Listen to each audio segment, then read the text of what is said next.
L'agroalimentaire, l'agriculture, les biotech, l'énergie, la musique, l'art, tout ce qui est synonyme au jour d'aujourd'hui de filière mature ou de filière d'avenir.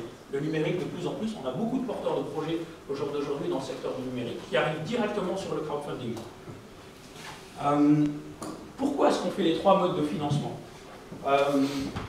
Si vous êtes une entreprise, et là vraiment, pour ceux qui sont chefs d'entreprise, ils vont bien comprendre ça, votre premier souci quand vous lancez, quand vous développez un produit, un service, c'est trouver des clients.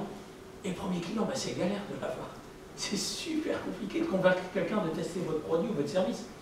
Et cette campagne de don contre don, convaincre les gens qu'il faut acheter votre produit avant peut-être même de le développer, est un excellent test grandeur nature de l'appétence du marché pour votre produit.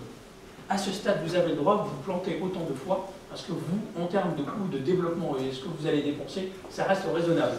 Si vous le faites au moment où vous faites votre levée de fonds, vous commercialisez votre produit et vous vous rendez compte que vous êtes 20% plus cher que les produits concurrents, vous avez cramé tout le cash de vos actionnaires et vous devez repartir à zéro. Donc, de dire, on va créer une communauté, ce qu'on appelle en anglo-saxon les early adopters, vos premiers clients qui vont être vos premiers ambassadeurs, 6 mois après, vous allez faire une levée de fonds. Parce que s'il y a appétence, vous allez forcément devoir financer le développement de l'entreprise.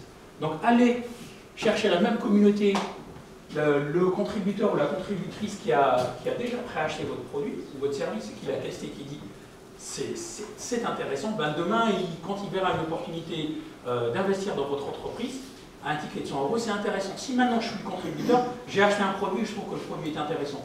Je me dis, oui, si je peux investir à partir de 100 € dans cette entreprise, c'est extrêmement intéressant.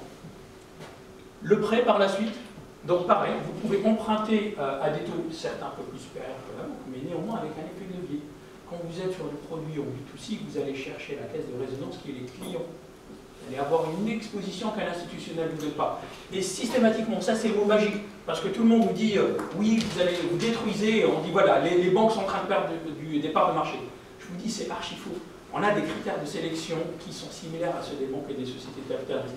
Par contre, bonjour. Bonjour. Ce qu'on dit là, c'est qu'un banquier ou un business angel ou une société de capital risque, il dérisque. Quand vous allez faire du don contre don, vous allez montrer que vous avez vendu pour 30 personnes, pour 400 personnes, que pour lever 150 000 €, vous avez déjà 2000 intentions et qu'en réalité vous avez besoin d'1 million, sur les 150 000, lui il va mettre les 850 qui manquent. L'effet de levier, il est là pour dérisquer ces gens-là. Sur le prêt, c'est super important. Je vous montrerai, il y a des entreprises au jour d'aujourd'hui qui ne se font pas financer par les banquiers parce qu'il y a un risque. Et le risque, il est soit financier, soit un risque de marché. On dit votre nouveau produit, on est sûr qu'il n'y a pas de marché. C'est la meilleure preuve quand vous avez un engouement sur une campagne de crowdfunding, que ce soit haut de bilan, dans ou bas de bilan, un banquier va vous suivre. Dans tous les cas, il va instruire votre dossier. Donc on n'est pas en train de dire c'est de la compétition des acteurs institutionnels versus crowdfunding, on est vraiment dans les effets leviers.